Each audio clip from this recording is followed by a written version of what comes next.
একটা জিনিস আমার একটু খারাপ লেগেছে যে মেইন অ্যাক্টর যে মানে মাসুদ রানাকে নিয়েই তো আসলে আমাদের সবার এক্সাইটমেন্টটা ছিল। আমার মনে হয়েছে যে পূজা চেরি একটা সারপ্রাইজ অ্যাপিয়ারেন্স ছিল, আমি জানতাম না যে সেই মুভিতে আছে। সো আমার মনে হয়েছে যে অন্য অ্যাক্টার্সরা তাকে ওভার পাওয়ার করে ফেলছে, মানে সামহাউ মেইন লিডের থেকে অন্যরা আমার মনে হয়েছে একটু বেশি ভালো করে ফেলেছে। লিড অ্যাক্টরও ভালো ছিল, but he could be much much better, যেহেতু আমাদের এক্সপেকটেশন অনেক হাই ছিল। এমনিতে location, wardrobe, colour, I think সব কিছুই, প্রযুক্তি অনেক অনেক ভালো ছিল। এবং আসলে আমাদের দেশের মুভি বাজেট, আমাদের আর্টিস্টদের এক্সপেরিয়েন্স সব কিছু মিলে সেরকম প্রত্যাশা আসলে থাকে না, বিকজ আমাদের অনেক লিমিটেশনস আছে। But I think they did a fabulous job. এবং একেবারে আসলে হলিউডকে যদি আমি আমার ভিশন ধরি, আমরা হয়তো সেই পর্যন্ত না পৌঁছালো 20-30% আমরা এগিয়ে গেছি ফর শিওর। অনেক অনেক এফোর্ট দিতে হয়। আমার মনে হয়েছে খুবই ন্যাচারাল লেগেছে সিনেমাটিক চেঞ্জগুলো, এবং সবার ফিটনেস, ড্রেস আপ খুবই রিয়েলিস্টিক, বিলিভেবল লাগছিল। এবং একটা জিনিস দেখেন, মাসুদ রানা কিন্তু হলিউডের ক্যারেক্টার না, তাই না? উনি আমাদের সাউথ এশিয়ার একজন হিরো। সো আমার মনে হয় ওই জায়গাটাতে আসলে একটা বাংলাদেশি, সাউথ এশিয়ান, সব কন্টিনেন্টের ভাইব থাকাও ইম্পর্টেন্ট, ওদেরকে একদম হলিউড হিরোর মতো না হয়ে।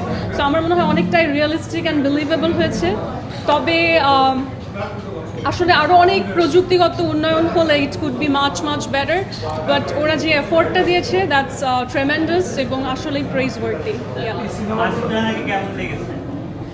যেটা বললাম যে অন্য অ্যাক্ট্রেসরা এত ভালো করেছে, স্পেশালি পূজা চেরিকে আমি আসলে বলবো যে মেবি 8 or 9 out of 10, কারণ পূজা চেরির হোল ভাইব, অ্যাক্টিং সব কিছুই আসলে অনেক ভালো লেগেছে।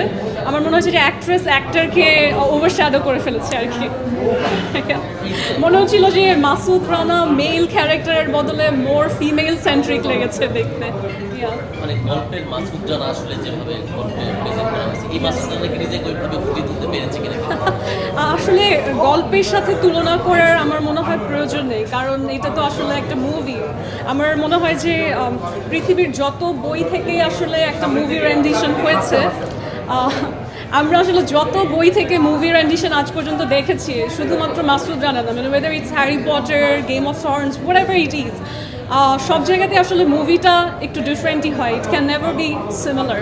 সো আমি বইয়ের সাথে তুলনা করছি না, আমি একেবারেই একজন অডিয়েন্স ভিউয়ার হিসেবে মুভিটা দেখেছি, এবং আপনাদেরকেও বলেছি যে আগে মুভি দেখি তারপর বলবো। সো আমার রিয়াকশনটা অথেন্টিক, এবং আমার কাছে মনে হয়েছে it's a good movie to watch. খুবই লাইট হার্টেড, এন্টারটেইনিং। আমরা বইয়ের সাথে কম্পেয়ারই না করি, as a movie it's good to go.